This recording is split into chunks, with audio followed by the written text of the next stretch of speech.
We hear about the American dream so many times, right?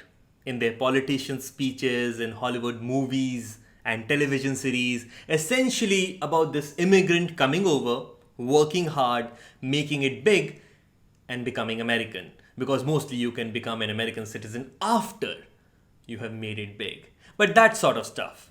What we don't hear much is how often that dream turns into a nightmare.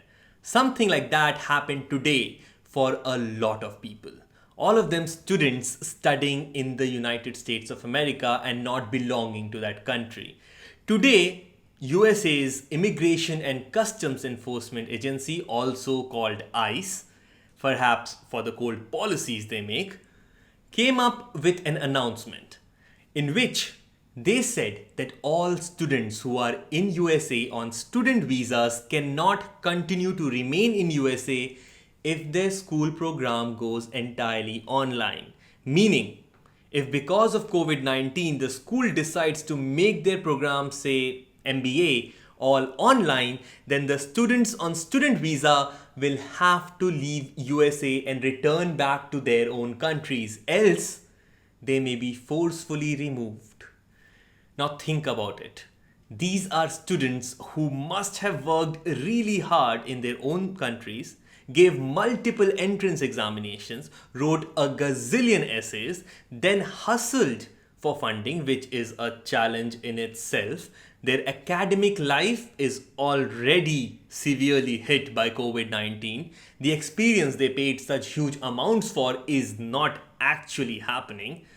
They are sitting in their rooms in a foreign country, hoping for the pandemic to end so that they can live the life they strived so hard for, and then this announcement comes. By the way, the cost of the programs has not been reduced. It is still hundreds of thousands of dollars. Students can pay but not stay in that country if the course is online. I think it's mighty unfair. One also has to take cognizance of the logistical nightmares this brings. Say, a student is from India. She is now expected to turn nocturnal, as the classes will be held during US daytime, which is India's nighttime. Or is she now supposed to not engage with the class at all? And instead watch the proceedings of the class as a YouTube video, in which case it's the most ridiculously exorbitant fees ever for a streaming service. What if the internet connection and the internet speed is dodgy in some area? What about resources, the access to a library, peer group?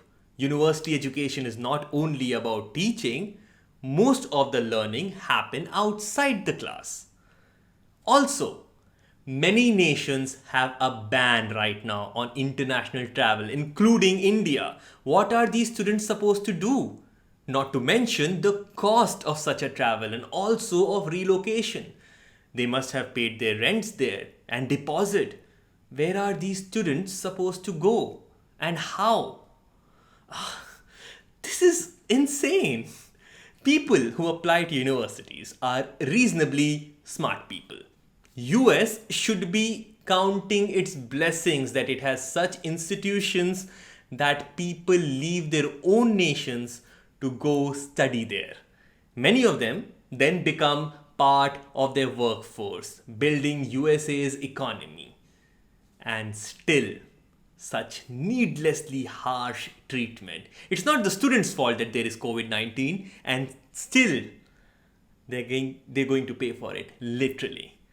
If you are a non immigrant student or a person who wanted to go there and study, you must really think, is this the kind of nation you want to live your life in? One which will always keep you on tenterhooks regarding immigration, regarding your validity to live there? If even a pandemic isn't making them kind, what will?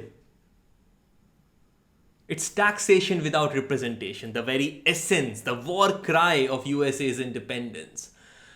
I really hope that universities don't go completely online now, and that's a bizarre thing to hope for because we are still in the middle of a pandemic, social distancing and all.